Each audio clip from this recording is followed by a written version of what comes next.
तो चलिए आगे बढ़ेंगे, बात लखनऊ की करेंगे, जहां मुख्यमंत्री योगी आदित्यनाथ क्या कुछ कह रहे हैं, एक बार सुनिए। से कहा था, विपक्षी दलों से कहा था, उन्होंने कहा था तुम भाजपा से लड़ो, भारत से मत लड़ो।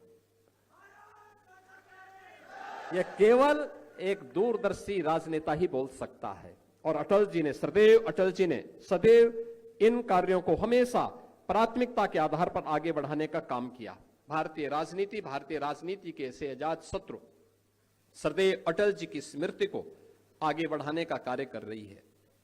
और आप सबसे मैं आह्वान करूंगा, अटल जी की शताब्दी महोत्सव के अवसर पर उत्तर प्रदेश सरकार ने हर कॉलेजेस में, स्कूल कॉलेजेस में तो प्रतियोगिता की ही है।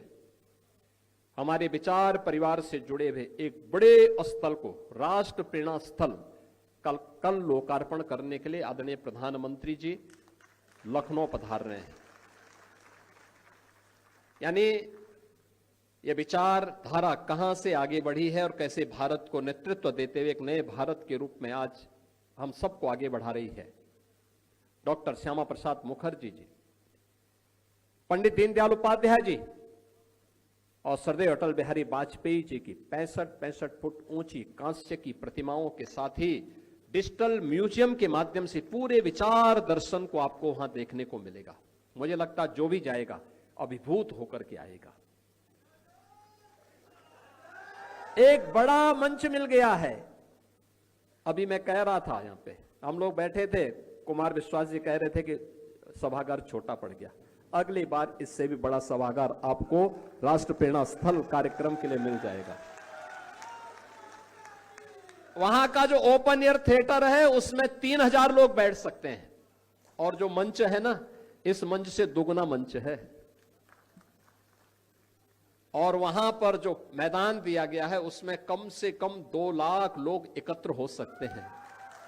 लखनऊ का सार्वजनिक का सबसे बड़ा कार्यक्रम। 4000 बसेज और 4 व्हीलर पार्किंग की भी व्यवस्था दी गई है। एक बड़ा कार्यक्रम। यहां से हम जाएंगे, मुश्किल से 5 से 7 मिनट में हम वहां पहुंच जाएंगे। कल प्रधानमंत्री जी उसे राष्ट्र को समर्पित करेंगे और हम सब के लिए एक बड़ा स्थल मिलेगा कार्यक्रम के लिए, जहां स्थान की कमी नहीं होगी। हर प्रकार के कार्यक्रम वहां पर आगे बढ़ेंगे।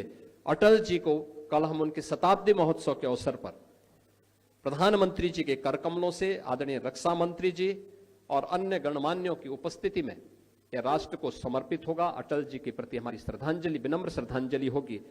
और अटल जी ने हम सब के लिए यही बात कही है, जो उनकी हमेशा हम सब के लिए एक प्रेरणा रही है कि मेरे प्रभु, मुझे इतनी ऊंचाई कभी मत देना, गैरों को गले न लगा सकूं, इतनी रुखाई कभी मत देना। यह हर कार्यकर्ता के लिए, विचार परिवार के साथ साथ हर भारतीय के लिए एक नई प्रेरणा है। मैं एक बार फिर से अटल गीत संध्या के इस अवसर पर मैं आप रक्षा मंत्री जी का, आप सबका हृदय से अभिनंदन करता हूं। सरदेव अटल जी की स्मृति को नमन करते हुए नम्र श्रद्धांजलि अर्पित करता हूं। धन्यवाद। जय हिंद।